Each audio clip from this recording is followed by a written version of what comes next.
secara sangat detail hukuman yang harus kita terima jika kita melakukan perzinahan, karena perzinahan itu berurusan dengan keturunan dan juga liwat dan lain sebagainya.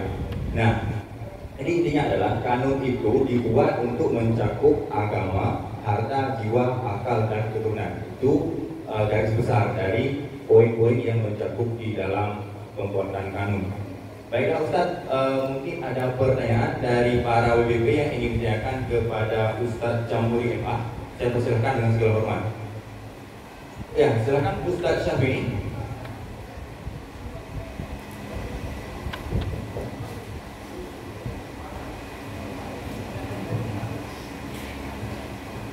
Bismillah. Terima kasih Ustadz atas waktunya.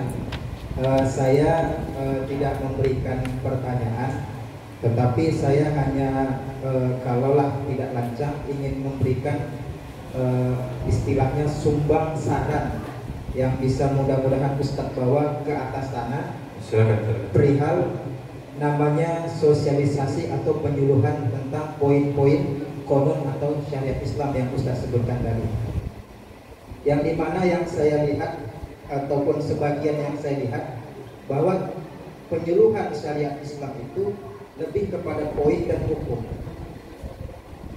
Yang dimana saya merasa bahwa kalau penyampaian hanya sekedar poin dan hukum itu secara psikologi hanya membentuk ketakutan, sehingga efek positifnya itu saya pikir tidak menyeluruh. Padahal kalau dirubah sistemnya, yaitu dengan penyampaian poin dan hikmah, tidak hanya sekedar hukum, saya pikir akan membentuk muslim yang tidak sekedar melaksanakan syariat Islam itu dengan sekedar menjaga aturan, tetapi dengan membentuk karakter mencintai syariat Islam. Misalnya hijab, wanita berhijab. Mengapa wanita hijab? Mungkin kalau disampaikan secara poin dan hikmah, kita lihat, sedangkan wanita Katolik saja, Kristen Katolik, mereka memakai hijab itu boleh. Kristen Katolik wanitanya memakai hijab dengan catatan mereka harus belajar kurang lebih 10 tahun baru mereka boleh memakai hijab. Ini orang Islam tidak perlu belajar bertahun-tahun, diwajibkan memakai hijab, kenapa tidak mau memakai hijab? Misalnya hikmah seperti itu. Artinya membentuk rasa cinta mereka sehingga syariat itu tertanam karakternya mencintai syariat Islam.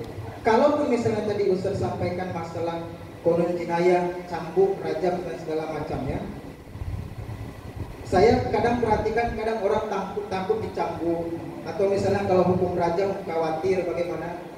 Padahal kalau seandainya sosialisasi disampaikan dengan poin hikmah, subhanallah, masya Allah, mereka bahkan rame-rame untuk dicambuk, bahkan mereka rame-rame untuk dirajam. Karena ada tulisan ilmiah yang mengatakan orang yang berzina itu akan berpengaruh AIDS lebih banyak. Tetapi AIDS, virus AIDS itu bisa dihilangkan dengan cara ada namanya T4. Sistem kebaikan T4 dalam tubuh itu harus dikeluarkan. Tetapi kalau virus AIDS sudah masuk, T4 itu akan lemah. Maka caranya supaya T4 itu bisa keluar, tulang belakangnya harus dipukul, harus campur sampai hancur. Agar tulang belakang sumsumnya itu keluar T4, maka T4 itu nanti akan membunuh secara otomatis virus AIDS. Itu bagi orang yang belum nikah. Maka itulah hikmah cambuk. Kalau itu disampaikan, masya Allah, saya pikir orang berzina bakal rame-rame pengen dicambuk. Yang kedua, terakhir, masalah rajam. Kenapa yang sudah menikah harus dirajam? Karena dia T4 itu sudah lemah. Maka mengapa harus dirajam, dimasukkan ke tanah? Kalau digantung virus AIDS itu bisa nyebar.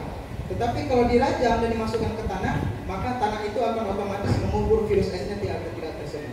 Kurang lebih seperti itu. Tapi intinya Ustaz, mudah-mudahan bisa disampaikan bahwa poin dan hikmah supaya nanti umat muslim ini syariat Islam tidak takut, tetapi mereka lebih cinta kepada syariat Islam. Itu mungkin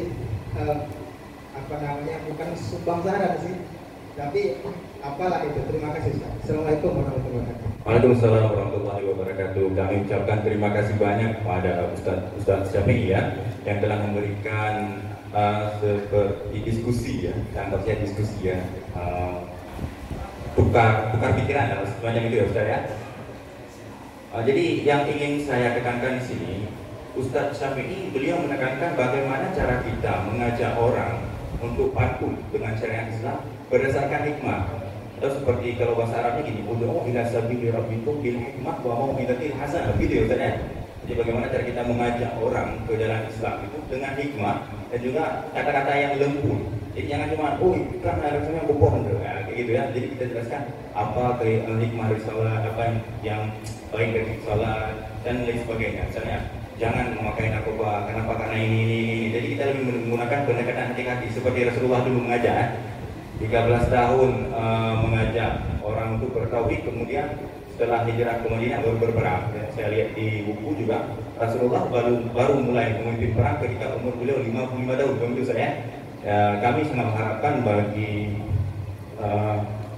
Ustadz Zamhuri untuk bisa menyampaikan aspirasi dari para WB kami ya Ustadz ya, untuk ke tingkat yang lebih tinggi lagi Ustadz. Sedikit Ustadz, ini saya juga punya pertanyaan ini Ustadz, pertanyaan dari pegawai ya. Kalau boleh Ustadz. Jadi begini Ustadz, kita kan di Aceh ini kan satu-satunya kalau nggak salah saya Pak, Ustadz, dari sekian provinsi di Indonesia ini yang menganut sistem syariat Islam. Tapi ini yang anehnya begini Ustadz, syariat Islam kita ini kan seperti apa ya, tumpang tinggi juga bisa, seperti lagu kok juga bisa, setengah hati Ustadz ya.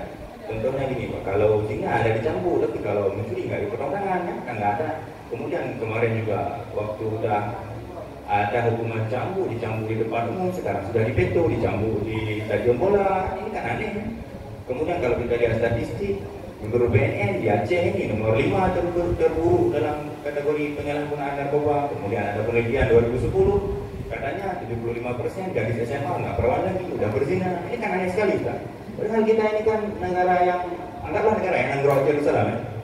Sebuah wilayah yang ada syariat Islam dan juga ada mahkamah yang memang membawahi dan juga mengatur proses pelaksanaan syariat Islam dan Aceh.